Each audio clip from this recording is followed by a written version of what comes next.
Olá, eu sou a Luca, locutora da Rádio Rock e também estudante de psicologia.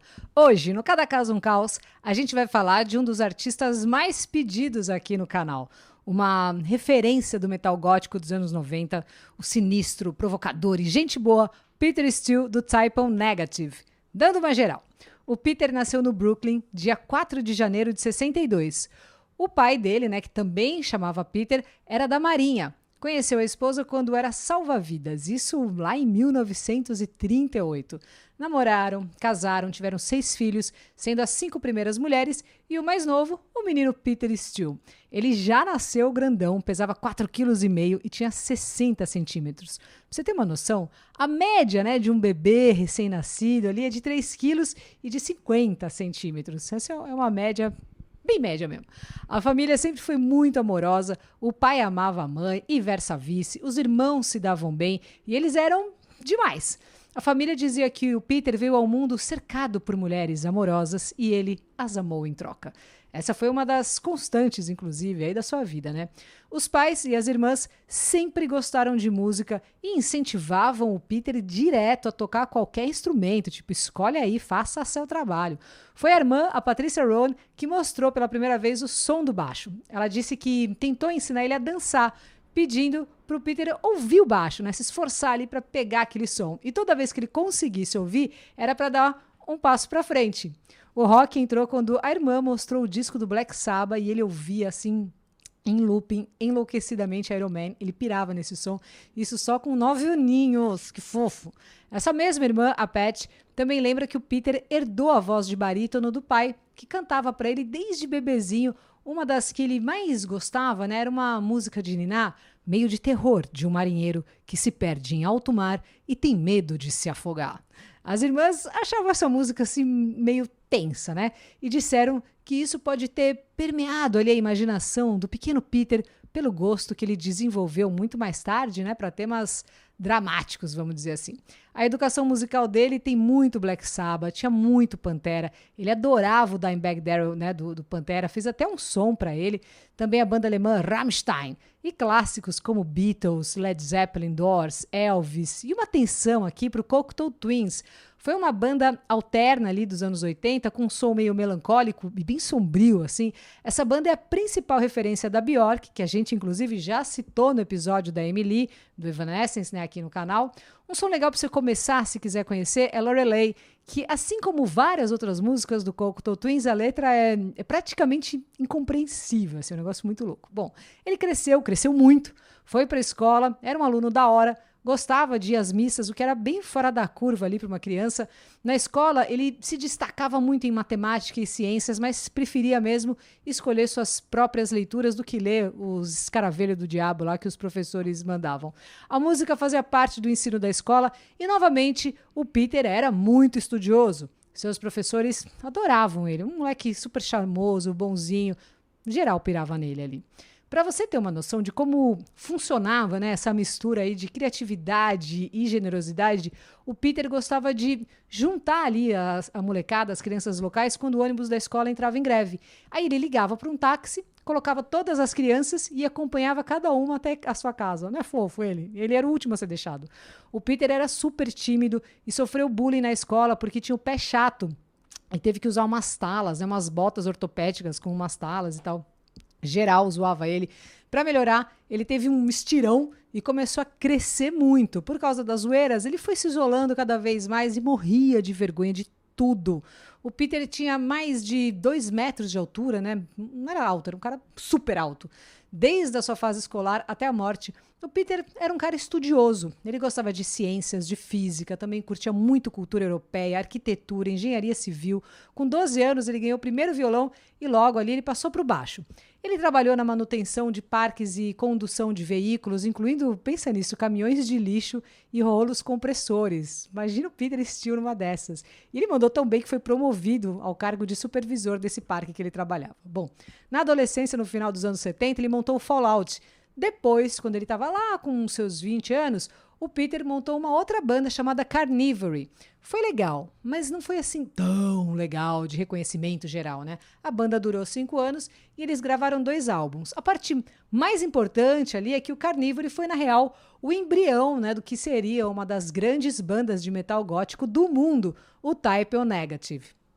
O Peter Steele formou a banda, né? Ele que montou tudo, né? Primeiro ele chamou o best dele, também produtor, o Josh Silver, depois chamou os outros caras.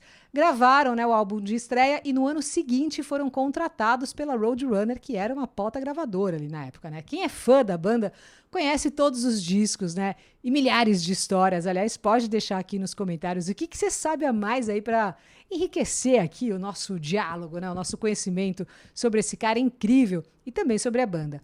O Peter era extremamente sarcástico, super irônico, gostava de trocadilhos desde moleque, tinha uma pota noção de escrita, porém, já ultrapassou a linha algumas vezes e já deixou muita gente de segunda com o teor de suas letras.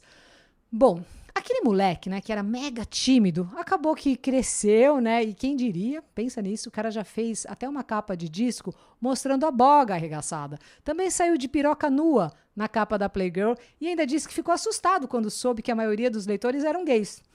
A timidez dele praticamente virou do avesso, né? Tudo sobre o Peter é importante você ler ou ouvir meio que com uma sobrancelha levantada. Ele mesmo zoava com essa história de ser vampirão. Ele era, na verdade, um provocador.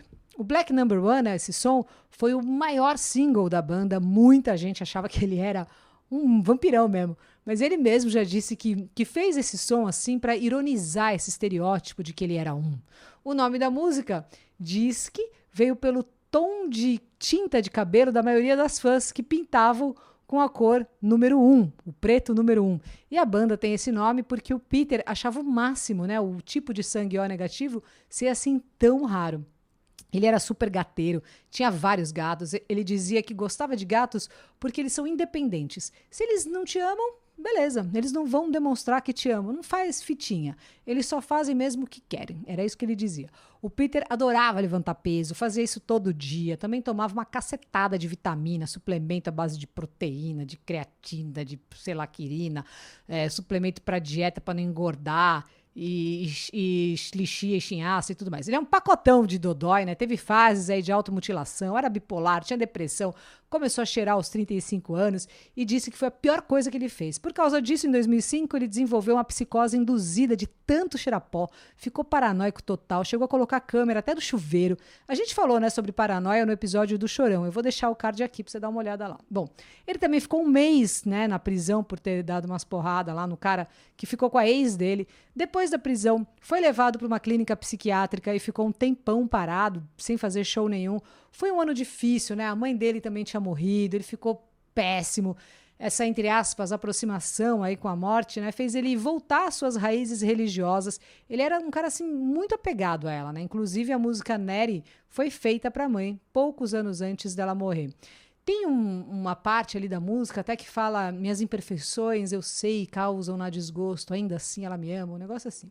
Ele disse assim também que quando você começa a pensar sobre a morte, você começa a pensar sobre o que está atrás dela. Então você imagina que tem um Deus, né? Para ele é um pensamento muito assustador, assim, você ir para lugar nenhum. Ele também disse que não dá para acreditar que pessoas assim como o Hitler estão indo lá para o mesmo lugar de, por exemplo, uma Madre Teresa. O Peter Steele tentou suicídio, né? Teve uma overdose e até fingiu a própria morte em 2005 com um post no site da banda. Até que, infelizmente, no dia 14 de abril de 2010, ele morreu por um aneurisma na aorta aos 48 anos. Nesse mesmo dia de manhã, um dos seus gatos preferidos, o Tito, também morreu. O Peter era muito encanado assim com a exposição das crianças no celular, né, em todo tipo de tecnologia. Ele disse que achava muito assustador ver as crianças preferirem ficar em frente às telas ao invés de fazer algum esporte, sei lá, ou brincar com outras pessoas. Por ele ser um cara assim mais old school, né, mais analógico do que digital, isso era uma coisa que deixava ele realmente assim bem encanado. Ele queria ter vários filhos, ele disse que detestava sair em turnê, o sonho dele era ter mesmo uma vida calma, mas quando ele percebeu que isso ia ser impossível, assim, ele falou que ficou super deprê. O Peter tinha um raciocínio muito rápido, né? Adorava fazer piada e trocadilho, que nem a gente falou, isso desde sempre. Tem um livro muito legal que chama Soul on Fire, é do Jeff Wagner. E lá ele diz, né, que o Peter sofria muito de depressão e usava a ironia para mascarar toda a ansiedade que ele tinha. O vocal do Type O Negative também disse que a vida ensinou para ele que se você demonstra muito o seu lado sentimental, as pessoas podem te escalar e se aproveitar de você. Ele se mostrava assim mais ogrão, mas na verdade ele era bem sensível, né? Ele tem milhares de fãs no mundo, alcançou o sucesso do tamanho que ele queria, nem mais e nem menos. Suas músicas ali foram trilha sonora para um monte de filme legal, né? Bruxa de Blair, A Noiva de Chuck, Mortal Kombat, ou Mortal Kombat, como você preferir, Jogos Mortais 6, e para uma geração de trevosos aí. Ele sofreu muito bullying, né, por causa da sua aparência, principalmente pela altura. O mecanismo ali que ele encontrou para sobreviver bem com isso foi jogar todas as suas frustrações na música, fazer muita academia, levantava peso todo dia, tomava um monte de vitamina e suplementos. A intenção dele era ficar com uma aparência legal, né, para levantar a autoestima. Bom, como a gente viu, o Peter Steele é um pacotão de dodói, né? Mas no meio dessa baguncinha, né, vamos dizer assim, o que chama muito a atenção são as fotos meio bizarras que ele publicou mostrando a piroqueira, a boga e outros adendos que você acha aí no Google. Seria isso exibicionismo? Mas não é estranho esse comportamento para quem era tão tímido? Tem alguma coisa aí, entendeu? A gente já falou do exibicionismo no episódio do Freddie Mercury, né, o vocal genial do Queen, mas com o Peter Steele tem mais coisa aí, eu acho, não tem não? O que seria isso? Para falar desse tipo de exibicionismo, né, envolvendo a exposição dos órgãos genitais, a gente vai chamar aí o faixa preta, nosso querido psicólogo, psicanalista e mestre em psicologia clínica, Mário Sérgio Picorelli. Pega essa bucha, Mário! Olá, Luca e pessoal, um grande abraço. Hoje nós temos o Peter Steele, que é, como a Luca falou, um pacotão de dodói. Ele é tão cheio de sintomas emocionais que eu e a Luca tivemos dúvidas sobre qual dodói comentar. Optamos pelo exibicionismo. Mas na medida que eu fui me aprofundando no texto sobre o Peter e examinei as tais fotos bizarras, como a capa de um vinil que é a fotografia do seu ânus, e na revista Playgirl, ele peladão com a barraca armada, foi que percebi que havia algo que não batia bem no perfil do nosso roqueiro e que o exibicionismo não poderia ser o seu principal dodói. Bom, se não é o exibicionismo, qual é o dodói do Peter? No exibicionismo clássico, a gente observa um ser totalmente infantilizado, que tem a compulsão para exibir o seu pênis, normalmente flácido, porque, via de regra, o exibicionista clássico não tem ereção, o que não bate com o perfil do Peter Steele. A minha hipótese é que ele realmente sofria de transtorno bipolar. Por exemplo, a timidez da infância e a automutilação, que são consequências da fase depressiva da bipolaridade. As drogas e as câmeras no chuveiro, que são os efeitos da fase oposta da depressão, que é a mania.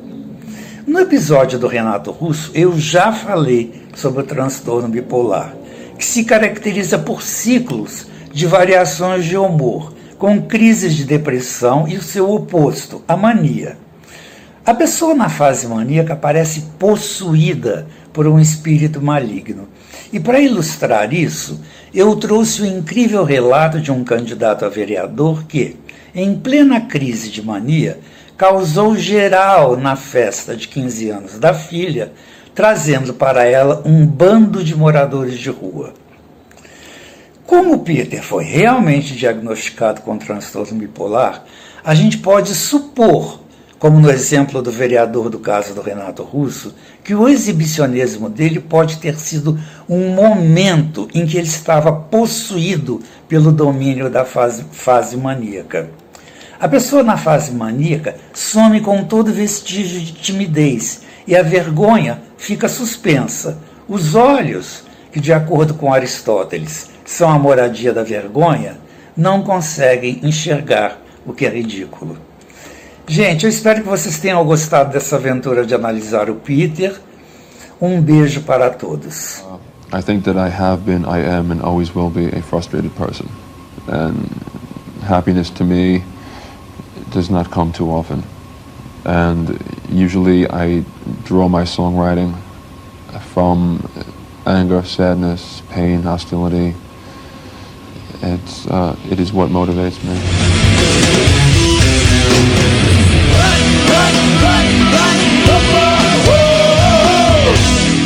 You know, like when you don't see somebody for months at a time, it's hard to believe that you're never going to see them again. You know, and it still hasn't sunk in. You know, maybe that's some kind of defense mechanism. You know, because the older I get, the older my friends get, the more people. You know, it seems like I'm going to a funeral like once every 3 months. That's why I'm like always dressed for it, because you never know who's going to drop dead next. I hope it's me.